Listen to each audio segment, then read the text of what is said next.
சபை எங்கே கோட்டை விட்டுச்சுன்னு சொன்னால், இந்த ஃபஸ்ட்டு சாப்டர் கோட்டை விட்டுட்டு சபை இப்போ எவ்வளோ தூரம் போயிட்டாங்கன்னு சொன்னால், ரொம்ப ஓவராக தாவிட்டாங்க. அவங்க லாஸ்ட் புக்கு லாஸ்ட் சாப்டர் போயிட்டாங்க. இப்போது கடைசி புஸ்தகம் கடைசி பேப்பர், நல்ல காலம் இன்னொரு பேப்பர் எடிஷனாக வைக்கல, இல்லைன்னா அதுக்கு போயிருப்பாங்க.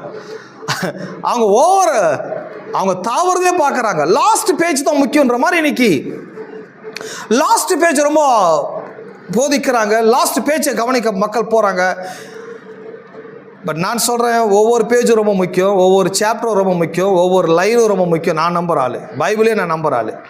பட் ஆனால் பர்பஸ் என்னன்னு தெரியாமல், பைபிளோட பர்பஸ் என்ன, கிரியேஷனோட பர்பஸ் என்ன, மேனோட பர்பஸ் என்ன, காடோட பர்பஸ் என்ன, காடோட வில் என்ன, தேவன் ஏன் மனுஷனை படைத்தார், எதுக்காக உண்டாக்கினார் சொல்லி இது எல்லாவற்றையும் டெஃபினிஷனே தெரியாமல் நம்ம அடுத்தடுத்த சாப்டருக்கு போவதில் எந்த பிரயோஜனமும்